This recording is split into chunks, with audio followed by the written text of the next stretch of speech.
Everyone. তো আজকে আমি আছি নিউ কোচবিহারে। তো আমার বাবা দাদা যাচ্ছে ব্যাঙ্গালোরে দাদার চেক আপে। তো আমরা সবাই আছি আজকে নিউ কোচবিহারে। তো চলো আজকে কি করি সবটাই তোমাদের সাথে শেয়ার করব। এটা হলো আমাদের নিউ কোচবিহার স্টেশন। অনেকেই চেনো বা অনেকেই এসছো।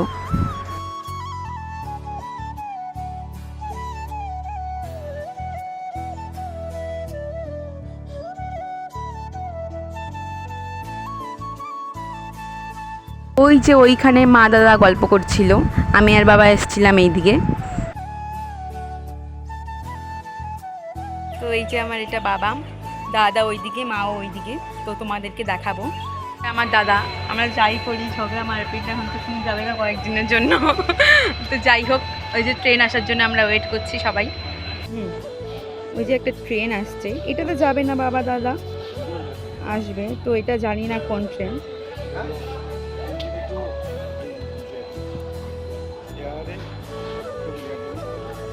বৌদি বদ্দা সবাই গল্প করছে, চলে যাবে একটু পরে ওরাও। বৌদি আর বদ্দা যে লাগেজ আমি হয়ে গেছে। এই যে এরা যাবে, এটা বৌদি, এটা একটা দাদা।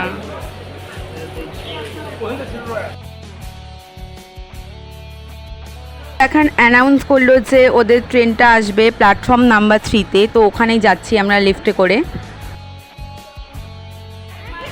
এই যে দাদা যাচ্ছে লাগেজ নিয়ে, তো ও কয়েকদিন থাকবে না, ভীষণই খারাপ লাগছে। যাই করি আমরা মারপিট, কিন্তু না থাকলেও তো ভালো লাগে না। তো যাই হোক, কিছু করার নেই, চেক আপের জন্য তো যেতেই হবে।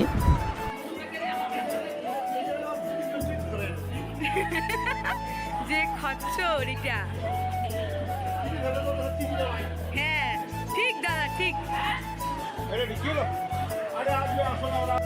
এসে দাঁড়াতেও পারিনি, ট্রেনটা চলে এসছে। তো এখনই শুরু হয়ে যাবে ঝড় একটা, মানে কোনটায় আর কি ওদের সিট পড়েছে সেটাই।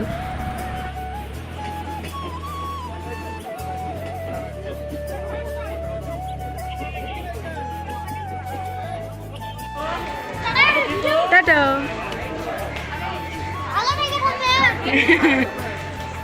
আর কয়েকদিনের ব্যাপার। বাবাই ফোন করতে। এই যে দাদা ট্রেনে উঠে বসে আছে, আমি আসলাম একটু ওর সাথে দেখা করতে। দাদার বাবা যাচ্ছে কয়েকদিনের জন্য। তা আমার মা ইমোশনাল হয়ে গেছে, কান্নাকাটি করছে।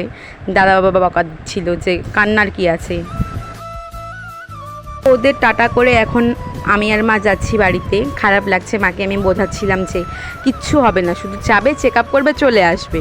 তো আজকে আমার ব্লগটা করার কোনো কথাই ছিল না। তো সবারই মনটা খারাপ ছিল, কারণ দাদা যাচ্ছে চেক আপে। তো বাবাকে ফট করে আমি বললাম যে বাবা আজকে তো আমি ব্লগ করিনি। বাবা বললো কি হ্যাঁ এখান থেকে তাহলে স্টেশন থেকে শুরু কর।